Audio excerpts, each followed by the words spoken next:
Hello YouTube, Wes here checking in with another vinyl video. Hope everyone's doing well. Hope you're having a great day, great night, whenever it is you're watching this. Today I want to share with you my finds from the St. Augustine record show that happened in October 2016, shortly after the hurricane, actually about a week after the Hurricane Matthew blew through Florida. Did quite a bit of damage. I wasn't sure whether the record show was even going to happen. Actually, I was pretty certain it wasn't going to happen. I had made reservations at a hotel right on the beach that I was worried about as well. A couple days after the hurricane sort of came through and people started digging out and figuring out what things were going on. The owner of the record store in St. Augustine, the record store is called Tone Vendor, a really awesome record store. They announced that the record show would still be happening, still be taking place. They definitely needed the extra business due to the damages that were caused by the storm. The store had over a foot of water in it at one point during the storm. It's in downtown St. Augustine.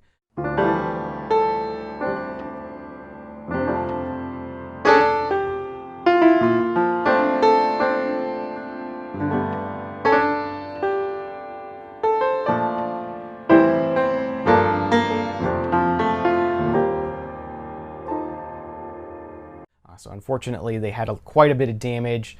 They're working on opening back up as I'm recording this video. They're working on getting open back up this weekend, which is October 29th and 30th.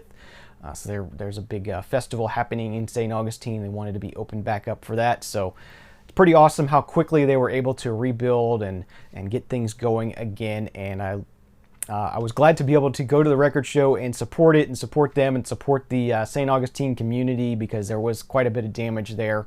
Luckily, the hotel I had reserved was in pretty good shape and we were able to use our hotel reservation. So we had a good weekend. We enjoyed ourselves at the beach, spent some time on the beach, spent some time in downtown St. Augustine, and of course went to the record show itself. So it was a good weekend.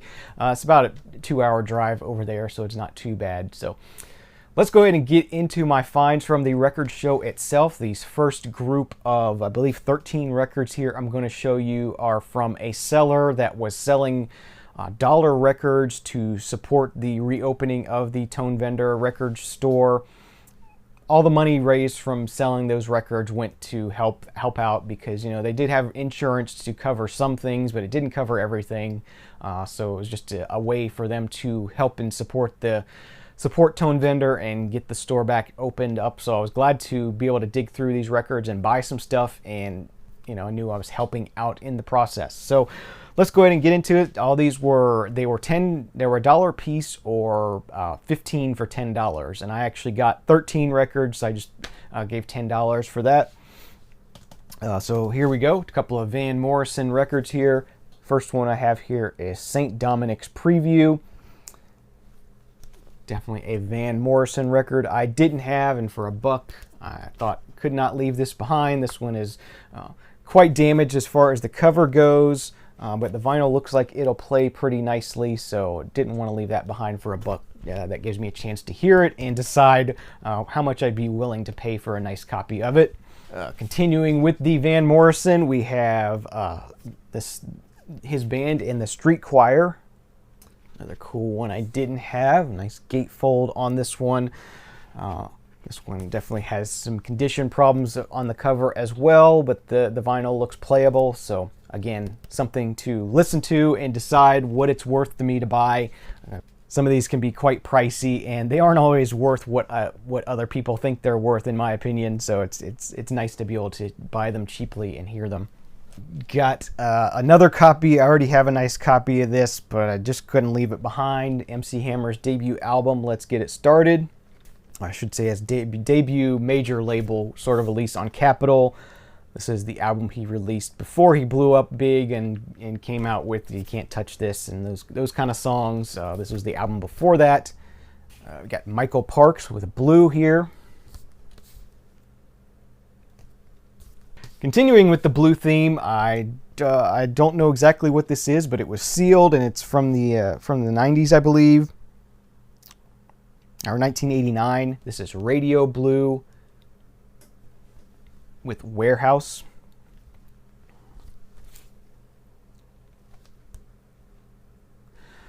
And just the description on the cover here on the hype sticker, it says, ringing, surging guitars, confident harmonies, and insinuating melodies, galvanizingly rocking and mesmerizingly dreamy.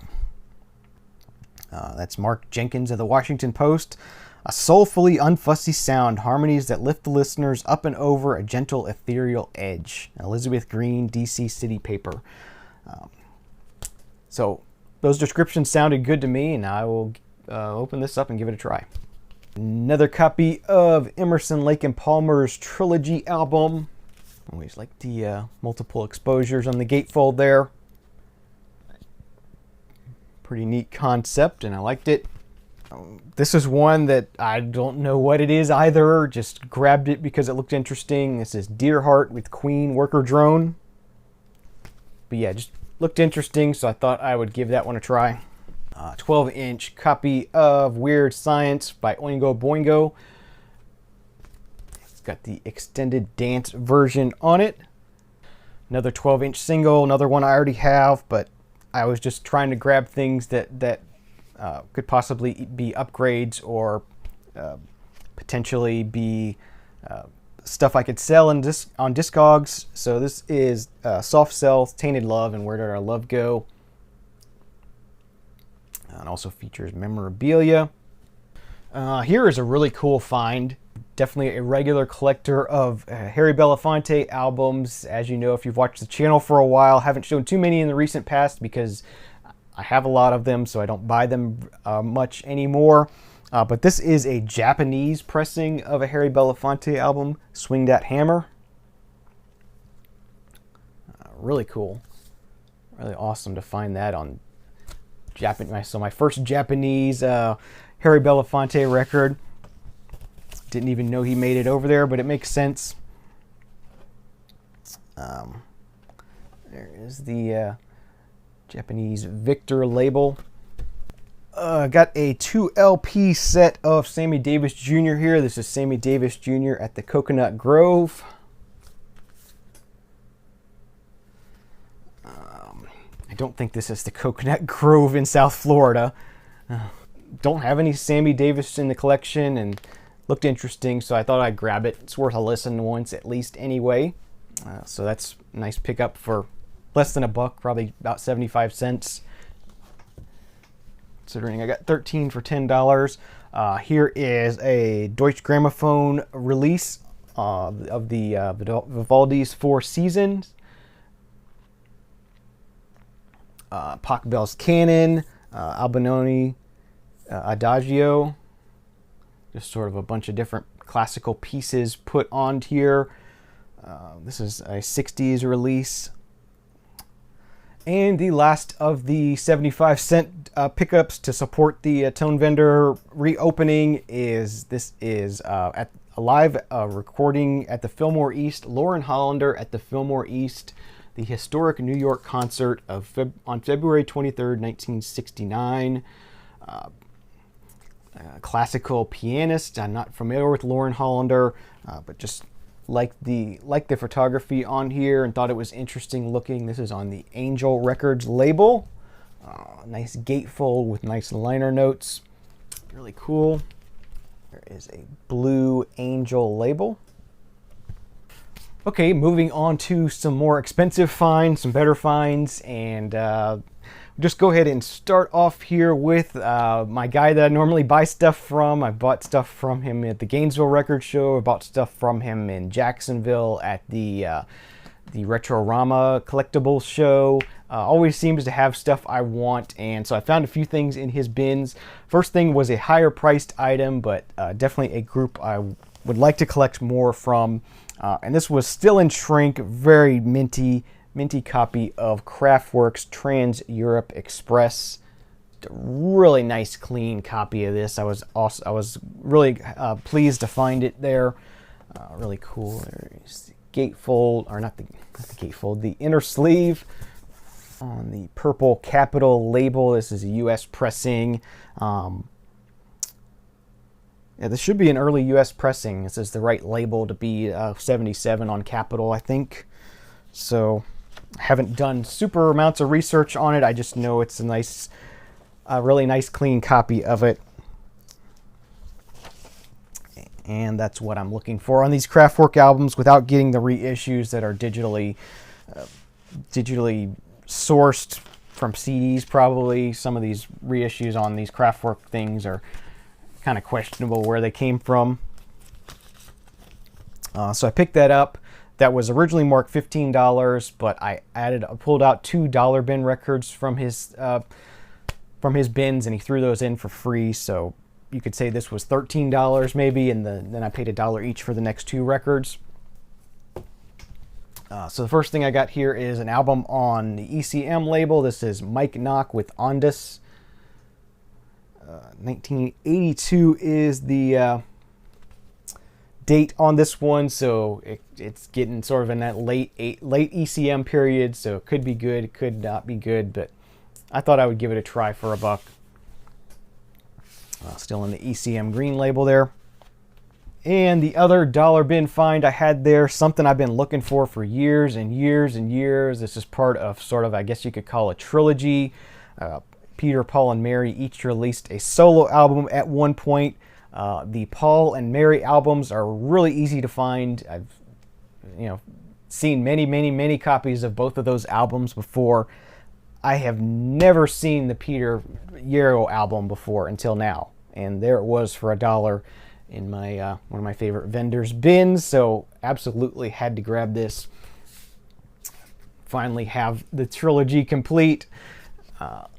Awesome to find this. Really cool looking. I like the aesthetic on all these, and I really enjoyed the music on all the other 2 as well. So I'm looking forward to hearing this third one, Peter Yarrow. Yeah, glad to have finally found that one. So that was an awesome pickup for $1. I would have paid more than $1 for that, just because I've been looking for it for so long. Next up, a higher priced item. I don't know what made me buy this. I liked it. The price wasn't too far out of my range. 3 LP set of recordings by Woody Guthrie. This is the Library of Congress recordings. 3 LP set on Elektra Records. Features music and sort of storytelling type stuff. As I said, a really nice little box set collection of Woody Guthrie stuff. And his music is not easy to find. His recordings aren't easy to find. It does include a nice booklet with liner notes, but lots and lots of liner notes and stuff. And printed material, so that was nice. As I said, this is on the Elektra label. Really nice, clean looking. And yeah, so I paid $20 for this. Kind of the most expensive thing I bought that day. But I think it's worth it. It sells for more than that on Discogs, so I'm okay with paying $20 for this. And it's cool piece to add to my folk collection, and it'll be fun to hear this. Be like a sort of going to a Woody Guthrie concert, the closest thing to going to a Woody concert, I think. Next up, I picked up an album from Arrow's Aim, which is my record store here in town. They were selling at the St. Augustine record show as well. So I picked up an album from them. They had all their stuff for 50% off. So I got this album from Orpheus Ascending. So I paid $4 for this. It looks more psychedelic than it really is. It's slightly psychedelic. It's more of a pop psych kind of thing, but pretty good. I've sampled this a little bit. Sounds pretty good. So just something neat and off in left field kind of thing to listen to. Something I definitely never heard before. And then these last 2 were $2 pickups. First one I got here is a solo album by Midge Ure. What is the title of this one? Answers to Nothing. 1988 is the date on this one. Midge Ure is of Ultravox, if you didn't know. So very 80s sort of pop music kind of stuff here. Yeah, look forward to hearing this. I have not heard any of his solo work before. I had recently seen a post from Rob Clark about going to see Midge in concert, and just saw this in the bin and thought, it's sort of Synergy, VC Synergy, so I went ahead and grabbed it for $2. And the last thing from the St. Augustine Record Store, from the St. Augustine Record Show, is an album by Junior Walker and the All Stars. This is A Gas. Find there. So yeah, that was my St. Augustine Record Show haul. I also bought a camera. And you know, had fun sort of touring around St. Augustine. It's always a nice place to go and visit, and I'm glad that we were able to do it even so shortly after the hurricane, and I was glad to see people were already rebuilding, and I was glad to be able to spend some money over there in the weekend and sort of help out and help the rebuilding process. So thank you for watching my vinyl haul from the record show. Hope you enjoyed it. Please subscribe if you're not already to be kept up to date with future vinyl releases, vinyl video releases. And have a great day, and we'll see you again next time. Cheers.